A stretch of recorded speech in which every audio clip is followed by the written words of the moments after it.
I'm Patrick Earl, Economic Development Officer for Wheatland County. And here on today's WC Conversation, we have Matt Boscariol, the General Manager for Community and Development Services in Wheatland County.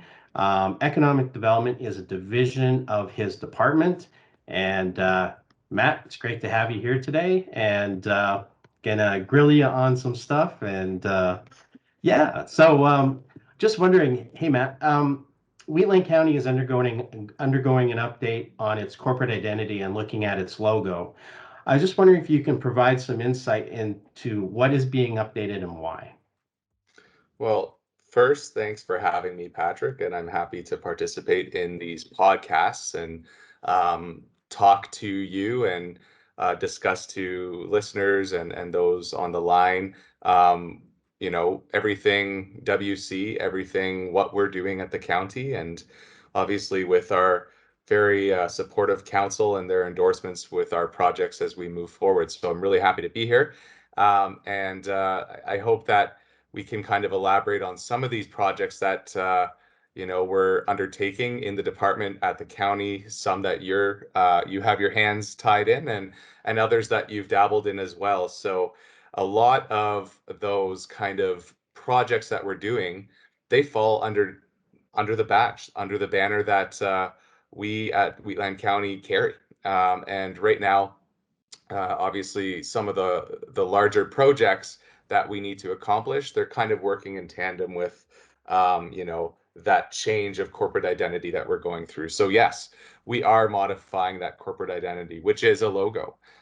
So in essence, it is a broad, massive undertaking, but I'm very, very pleased with how this is coming along and where we're going as we are undertaking the next level project and working with corporate wide, everyone from public works to administration to council can and has gotten involved with how they feel our logo will mature over time and where it's going to go. So we're looking at updating that visual. That's one of the first components of this project because we needed to hear from our staff what they felt when they think about Wheatland County, from its geography to its colors to the sense of place when you're in the county, as well as what they feel when they work at the county, because this is what the badge that we're going to be wearing. So are they content with our logo? Do they see it maturing? Should it be clean, modernized, crisp, and the rest? So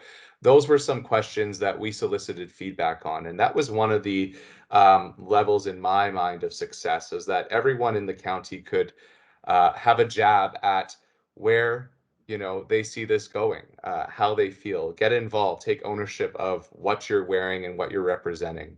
And the second piece was obviously putting together and taking that input and putting together some designs and then sharing it with our organization and council as a whole. So we wanted to make ultimately the goal a more defined and standardized logo. So that's a massive undertaking that we're moving forward with in the department, as an organization, as a corporation, through the next level. And obviously, the next piece of that is looking at various kind of designs for the physical signs, as one maybe drive in from the west to the east into the county, or from the east to the west. What are they going to see traveling at 110, 120, 140 kilometers an hour, right? We want to catch their eyes and know that they're in Wheatland. So we're very excited to launch the logo.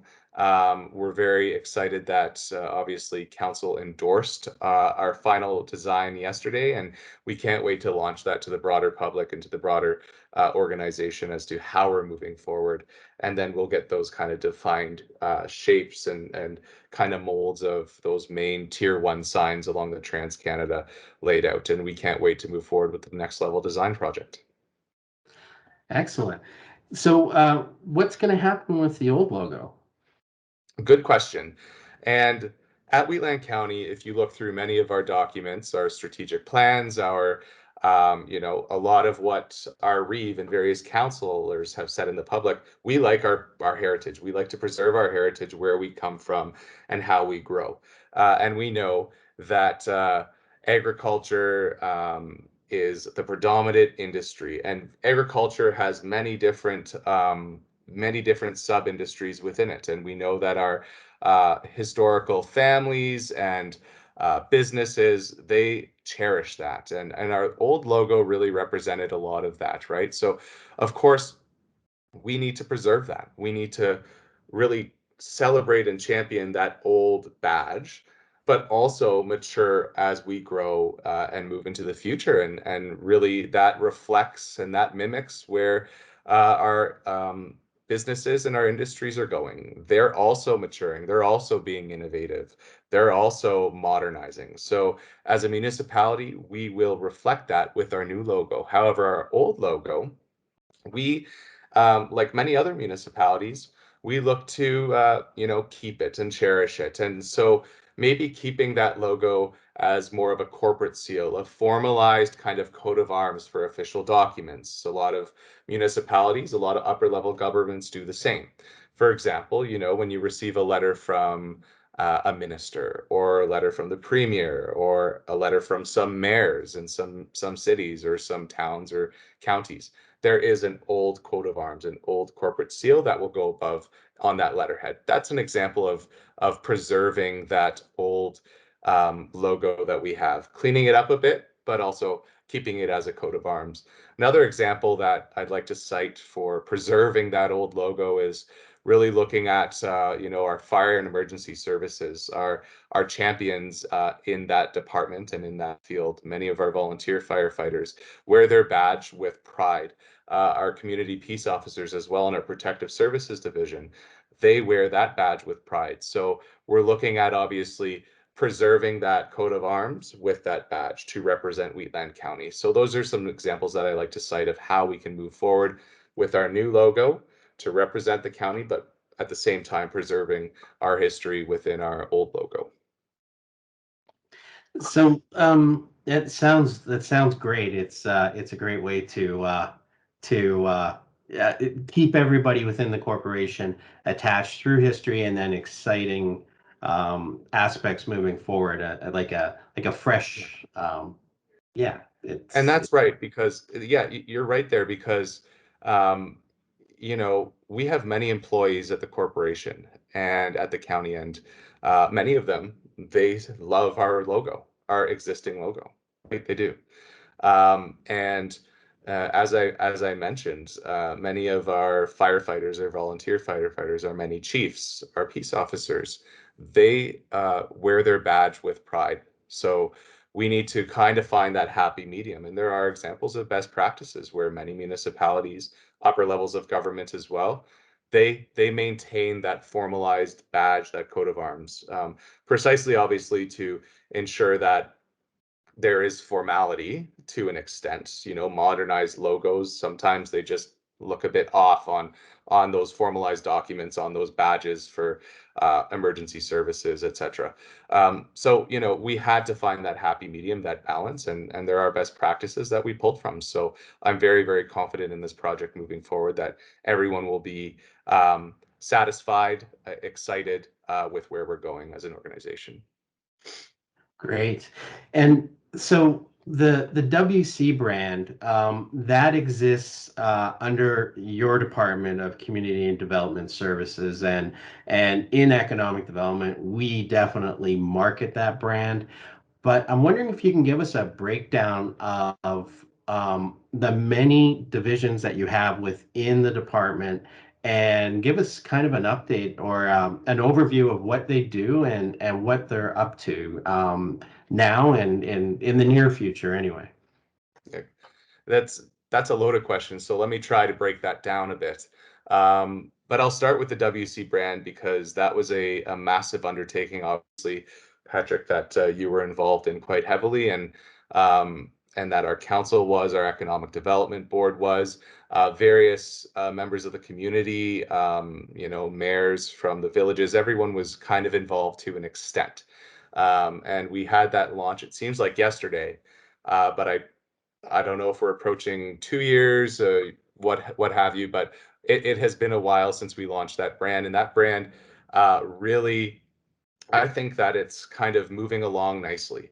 I think that the whole part of the genius of that brand was it was tactile and it was versatile. So we're able to kind of branch off into various other kind of sector focuses. So obviously, in keeping with this thought process, we have the WC Mercantile that we kind of ran as a sector focused brand to kind of connect and champion and celebrate our existing businesses in the agricultural food production sector and link them through a value chain to purchasers, producers, what have you, through that brand. And that's the genius of that WC brand that we released 2 years ago, and it's maturing nicely. It's a great marketing tool. It has the story why Wheatland, and we're able to kind of put that elevator pitch together. And that was also a project that we really looked at, you and I and other staff, that we need to really bring Wheatland up to the table as to where other municipalities are, because having a economic development brand is not new. It's a best practice, so we needed to get there. So I'm happy that that was an achievement in and of itself. Obviously, I cited the WC Mercantile, that agribusiness value chain brand. That was part of the genius as well.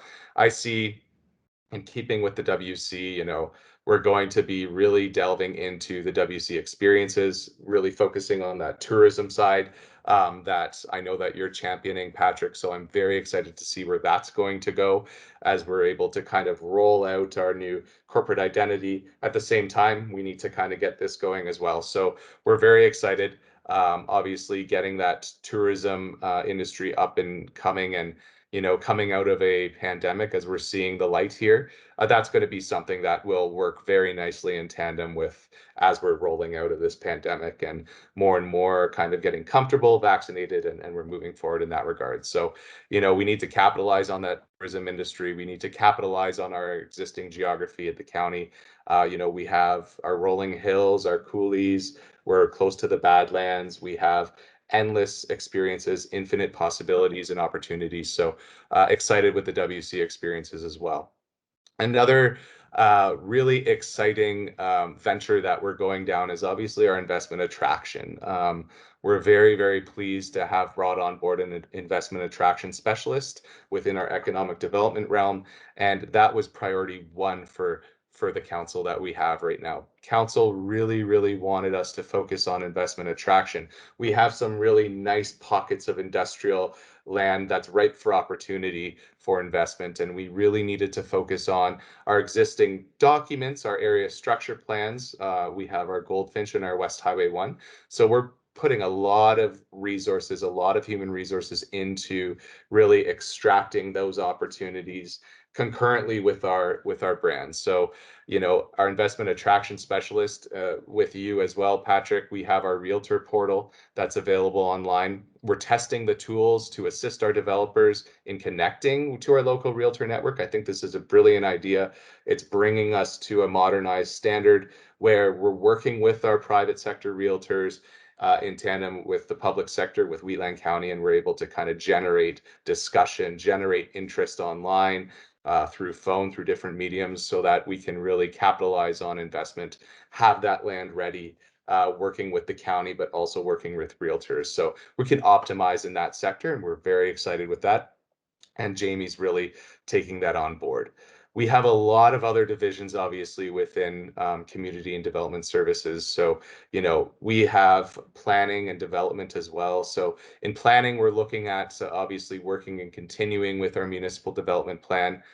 Our municipal development plan is really the blueprint of how we grow, but it's also the blueprint with everyone, all of our residents, their opinions, we solicited their feedback on where they see the best places for residential development, where they see our commercial and our retail sector going, their adjacencies, how close should we have residential with commercial, and then obviously going from there, and really it's that policy document that drives the vision of growth.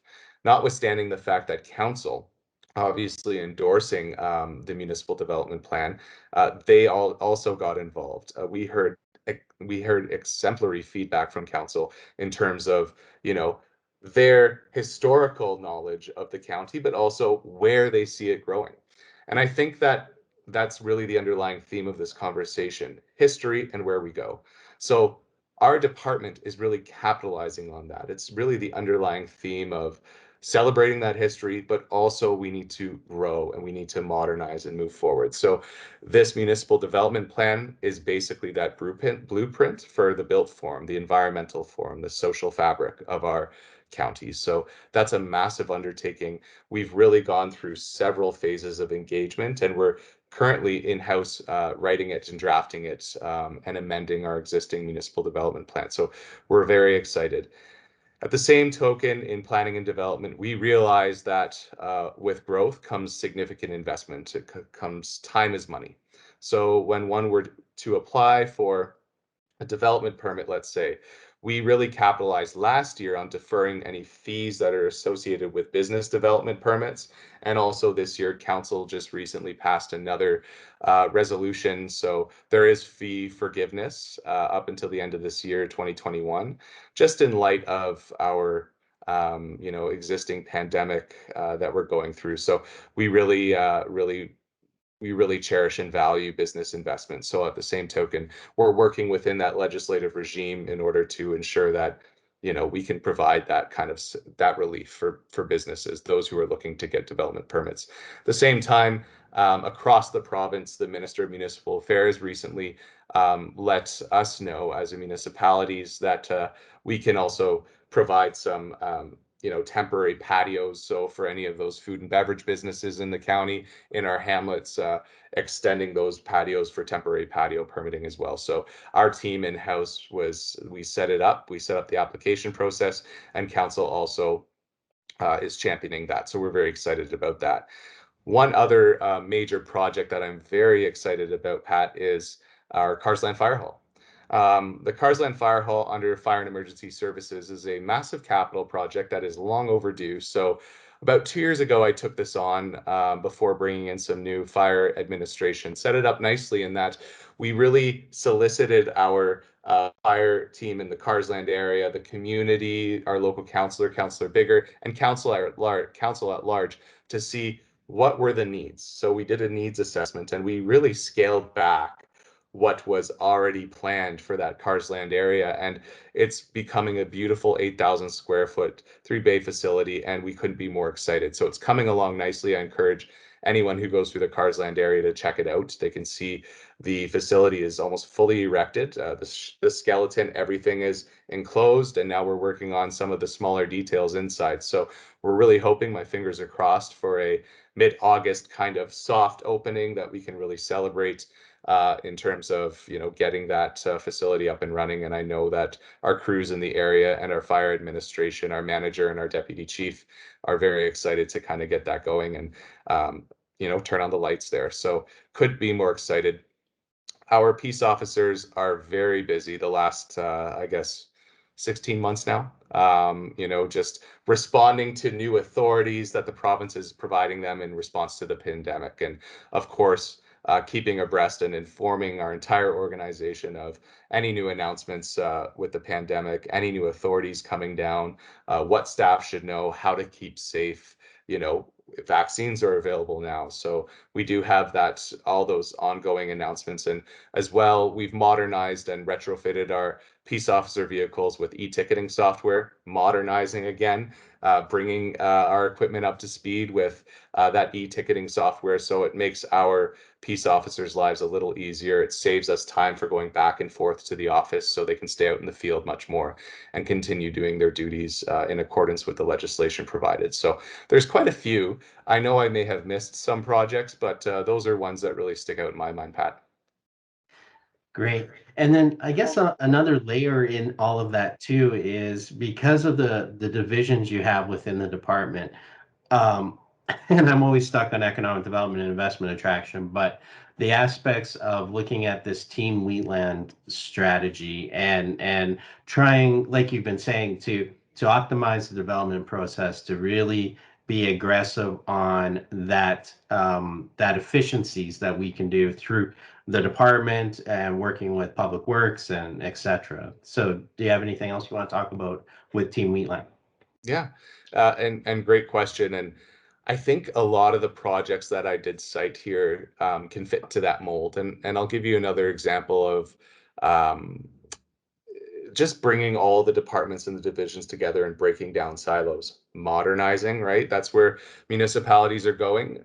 So, for example, we are also working on the final draft of our master recreation parks and cultural plan in parks and recreation, one of the divisions we have. And I think it's important to note that in parks and recreation, what we do in community development services is we really set the vision, set the course, and then on the flip side, in public works, our Hamlet crews, if we're going to do some projects in-house, execute that. So it's about breaking down silos and opening up communication. And that's a constant, never-ending improvement process that we're trying to refine and get better. So in terms of modernizing the cues of when we know that a lot of these parks and recreation projects are coming up, or when our hamlets are going to when there's a new fence that needs to be put in, some ball diamond upgrades as part of that cultural plan, we know when it's going to happen. Our council knows when it's going to happen. Our community knows when it's going to happen, right? So we need to really focus on that whole Team Wheatland approach, breaking down silos. So that's an example there. Can't wait for that plan to be done and to bring it forward to council to present in its entirety. Another one that I'd like to cite in terms of Team Wheatland and that approach of breaking down silos is when we have development, when we have interest coming through. And I think that we're near the end and getting that process refined and finalized. We have an investment attraction specialist. We have you both in house. We know, and myself as well, I get calls from developers all the time, and it's always good to have the phone call, that initial call, but the plan of attack. What's our next move? What information do we need to bring to a potential investor? What are the questions that we need answered? What's the information we need back to gather what they need to make this process seamless, right? Before they sit down with our development and planning team to submit an application for review. When we get to the point of submission, it's always good that they have the fulsome information. So it eliminates the back and forth.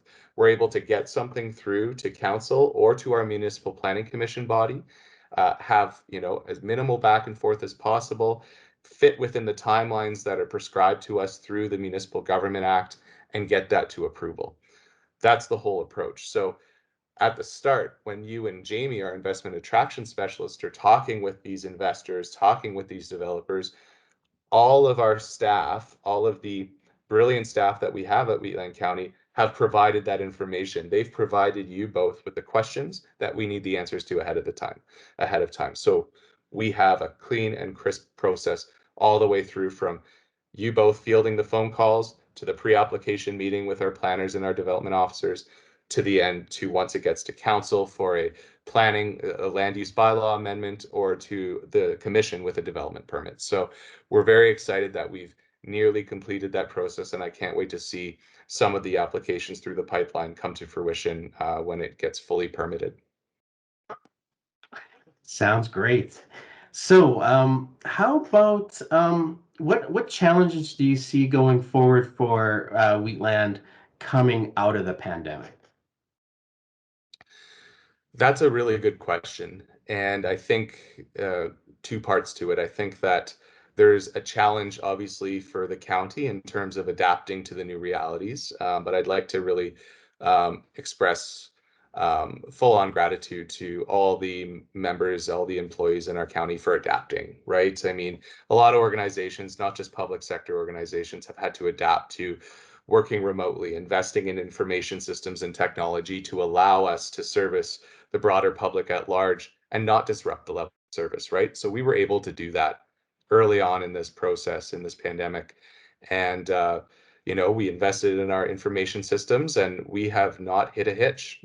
We continue to service. So, and, with the new mandates coming out and working from home, X percentage allowed in an office space, obviously close contacts, wearing masking up, ensuring that our social distances are adhered to.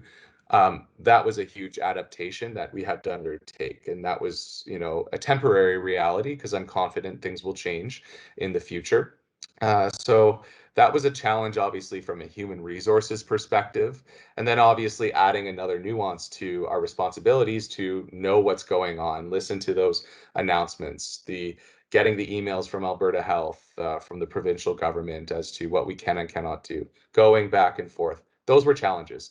And I think that those will continue to be challenges. It might kind of subside in terms of the frequency, but I see that as something that the county itself will have to adapt to. Another major adaptation we had to go through was obviously virtual council meetings.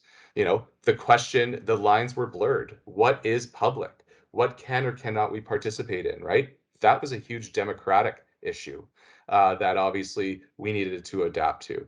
And if we wanted to get really philosophical about it, I think that in terms of making that adaptation, but really coming back to what was the norm, I think it might take people a little while, maybe not in the county, but their level of comfort might not be there to come back into a chamber and participate or what have you. So I see that as that's a democratic challenge inherently.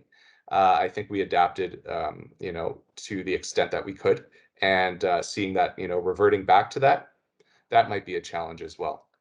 In terms of investment, in terms of our revenue generation for Wheatland, for municipalities at large. Obviously, municipalities, local governments across the country and the United States as well, their main source of revenue to operate is the tax base. And if the private sector isn't seeing that, that economies of scale come to fruition to, make them take the plunge and invest and develop for new facilities, new operations, new small businesses, it might be hard for us to, get that revenue generation because, as we know as well, residential taxation is never going to, keep a municipality sustainable. So we need that driving assistance. So I think that on our end, what we've done for the soft services is we've provided an environment that's comfortable for that investment to occur. And now we just need to keep supporting our existing businesses and future investors in terms of investing and generating an income for them, for their staff, but also to create a more sustainable level of service at the county as well. So two parts to that question, and I hope I answered those sufficiently. But I think that's clear. We've set up the environment, we've modified to the extent we could with this new reality, but coming out of the pandemic, I think we've set it up in a way that allows for us to transition nicely out of it. And then at the same time, with those processes that we've refined, allow us to work with future investors and our existing businesses and our community at large. Okay. Yeah, I think you got it there. And with that, I think it's a nice segue into the next question about what does the future look like for opportunities in your view for community and development services and the county? I think they look great. And I'm very excited for what we've worked on over the last several years. And you've been a part of it too, Patrick. I think that we've got a lot of the infrastructure set up, hard and soft infrastructure set up, so that we're able to capitalize on what we've done internally, right? We're able to capitalize and share it to the broader community, share it to those who are interested to come live, work, and play in the county. And I think that, with the endorsement of our council and in their wisdom, they see the opportunity. And so we're carrying out what they have directed us to do. For example, in our 2021 strategic plan, our major focus is investment attraction. And we're setting that up nicely. We set up an investment attraction strategy that we got endorsed through council, I think back in March, and we're carrying that out nicely. And we couldn't be more excited as administration, and I know that council is excited as well to with the actions that we're taking. And I think that that is a piece that is really critical moving forward for the department and for the organization. I think that in keeping with our WC, in modernizing our corporate logo, we do have opportunities that are infinite, that create those infinite possibilities that we really share with the broader community through the story that we've really painted in the WC brand. All of this work is obviously, it's very strategic. It's calculated, and it allows for our workforce, the positions that we have, the people we've brought on board, to carry that forward. We have a lot of skilled staff at the county, and then those skilled staff, they are learning, or they know where we're going as an organization. We're delivering services to our existing residents and our ratepayers and our businesses at a high caliber. That'll never stop. We're always going to strive for more to deliver better services. We're getting our internal infrastructure set up, all the way from our fleet to retrofitting and modernizing our fleet to looking at our capacities, in terms of, our public works, our various emergency services, refining those, streamlining our internal processes for planning and development, setting up our infrastructure for business investment, investment attraction, investment retention, improving our information technology systems, our finance systems, modernizing and providing permitting online, modernizing our records management systems to do that. So there's a lot of infrastructure we're working on, and I think the potential and possibilities for the county moving forward are infinite. Sounds great. And just like with the how we've had to, using that common word of pivoting, even doing what we're doing right now with the WC conversations and how we brought that on since the pandemic, and engaging our businesses and our community through these tools and technology, the podcasts and the Infinite WC website at infinitewc.ca. I like to thank you, Matt. I know you're a busy guy, and I appreciate you taking the time and talking with our audience. And yeah, I'm just as excited with you about the potential of where we're going. So again, thank you for doing this with us today. And yeah, Thanks, Patrick. It's been fun. great. And for everybody listening, you can see all of our WC conversations on YouTube and on our podcast. You can go to infinitewc.ca/media to get our archive and access that, both podcasts and our videos. And again, thanks, Matt, and take care. Thanks, Pat.